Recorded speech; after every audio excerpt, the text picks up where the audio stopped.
அன்பான தேவனுடைய பிள்ளைகளே, இயேசுவின் நாமத்தில் உங்களை வாழ்த்தி வரவேற்கிறேன்.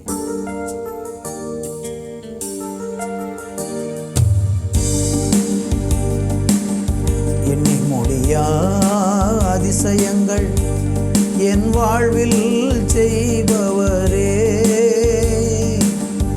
எண்ணி முடியா அற்புதங்கள் என் வாழ்வில் செய்பவரே,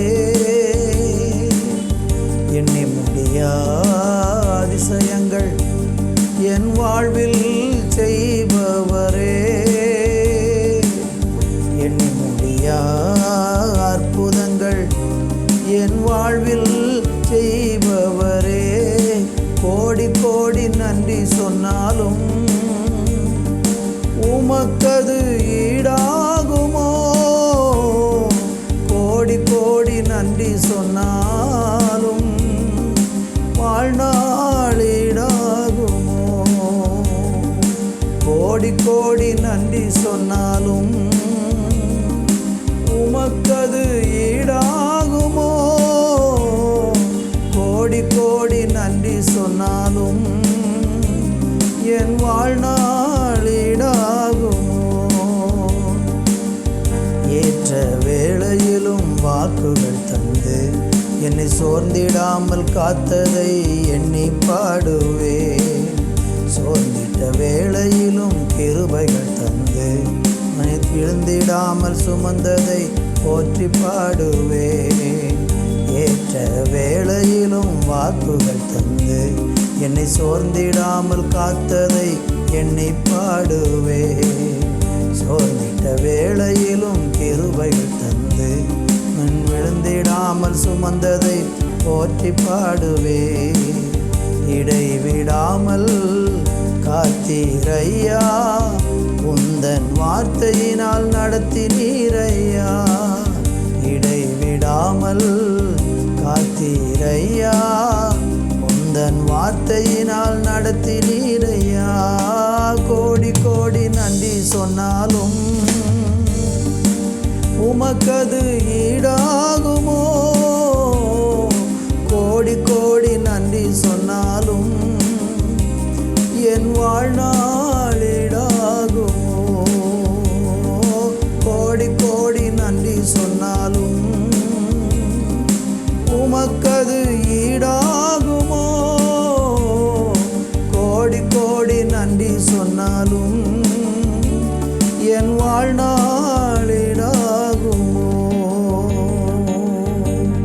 ஹல்லேலூயா, ஹல்லேலூயா. என் தேவனே உமக்கு நன்றி,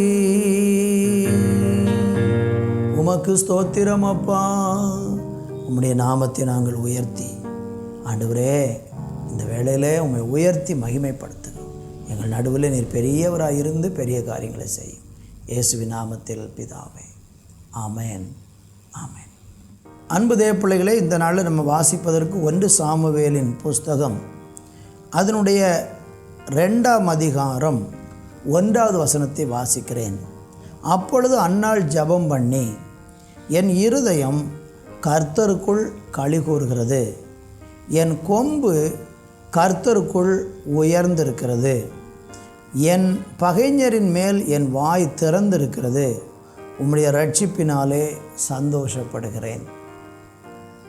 வாசித்த இந்த வசனத்தில் அன்னாள் என்கிறதான பெண்ணை குறித்து அவர்கள் தேவனை நோக்கி பண்ணின ஒரு ஜெபம் இந்த 2ஆம் அதிகாரத்தில் நம்ம பார்க்க முடிகிறது. அன்னாளுக்கு சந்தோஷப்படுவதற்கு ஒரு விசேஷித்த காரியம் இருந்தது. அது என்னவென்றால், ரொம்ப நாட்களாக மலடியாக இருந்து குழந்தை பாக்கியமே இல்லாமல் அவளுக்கு புத்திர சம்பத்து உண்டாகுமா என்கிற ஒரு கேள்வியோடு அவள் வாழ்ந்திருந்தாள். அவளுடைய நாச்சியார் அவளை மிகவும் ஒவ்வொரு நாளும் அவளை ரொம்ப கடினமாக நடத்தி கொண்டிருந்தாள். பரிகாசம் பண்ணினாள், நிந்தித்தாள்.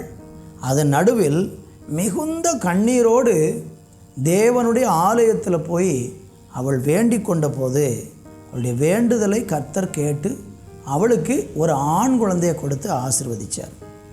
இந்த ஆண் குழந்தை கிடைச்ச உடனே அன்னாள் சந்தோஷப்பட்டாங்க.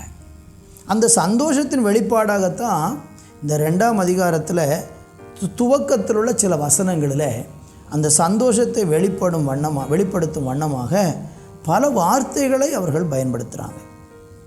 அதில் ஒரு காரியம் சொல்கிறாங்க பாருங்கள், கர்த்தருக்குள் என் இருதயம் களிகூறுகிறது என்று சொல்கிறாங்க. அருமையானவர்களே, தன்னுடைய மகனுக்காக மாத்திரம் அவங்க சந்தோஷப்படலை.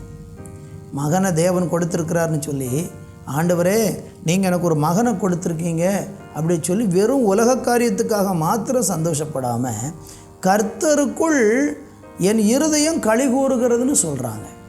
என்னை கேட்கிற அருமையானவர்களே, இந்த பூமியில் நம்ம சந்தோஷப்படுறதுக்கென்று நிறைய காரியங்களை ஆண்டவர் நமக்கு செய்வார். உங்கள் வியாதியை குணமாக்குவார், கடன்லேருந்து உங்களை விடுதலையாக்குவார், உங்களுடைய போராட்டத்திலேருந்து நீங்கள் ஜெயம் பெற முடியும். இன்னும் நீங்கள் கடந்து போகிற நெருக்கமான பாதையிலிருந்து தெய்வம் உங்களை விடுதலையாக்குவார். ஒருவேளை புத்திர பாக்கியமே இல்லாமல் நீங்கள் இருக்கீங்கன்னா அதையும் இயேசு உங்களுக்கு தர போதுமானவராக இருக்கிறார்.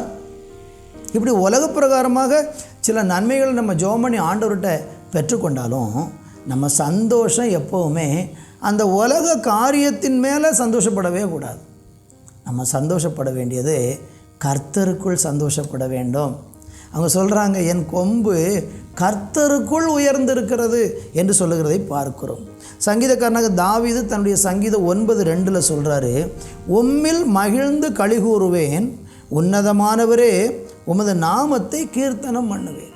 நம்ம சந்தோஷம், நிலையான சந்தோஷம் எதில் அடங்கி இருக்குது? உலகத்தில் ஏதோ ஒரு அற்புதம் நடக்கிறதுனாலையா, வியாதி குணமாகிறதுனாலையா, ஒரு புத்திரபாக்கியம் கிடைச்சதுனாலையா, ஒரு வீட்டை கட்டுக்கிறதுனாலையா? இது ஒன்றும் நமக்கு நிரந்தர சந்தோஷமானது கிடையாது. அது கொஞ்ச நாள் நம்ம கூட இருக்கும், அப்புறம் மறைஞ்சு போயிடும். இது எதுவுமே நிலையற்றது, இது எல்லாமே நிலையற்றது. ஆனால் ஒரு மனுஷன் கர்த்தருக்குள் களிகூற வேண்டும், அவருடைய ரட்சிப்பில் களிகூறணும், அவர் நம்முடைய தெய்வமாக இருக்கிறதுனால சந்தோஷப்படணும். இதுதான் நமக்கு ஒரு பெரிய ஆசீர்வாதம். அந்த சந்தோஷம்தான் எப்பவும் நமக்கு நிலையாக இருக்கும். சங்கீதம் 32:11 சொல்லுகிறது, நீதிமான்களே கர்த்தருக்குள் மகிழ்ந்து களிகூறுங்கள், மெய்யான இருதயம் உள்ளவர்களே நீங்கள் எல்லாரும் ஆனந்த முழக்கமிடுங்கள். கர்த்தருக்குள்ளே வாழ்கிற வாழ்க்கை மாத்திரம்தான் நமக்கு சந்தோஷத்தை நிறைவாக தரும். பணம் வரும் போகும், பிள்ளைகள் வருவாங்க போவாங்க. இன்றைக்கி நம்ம நேசித்து வளர்க்குற பிள்ளைங்க நாளைக்கு நமக்கு விசுவாசமாக இருப்பாங்களா சொல்ல முடியாது.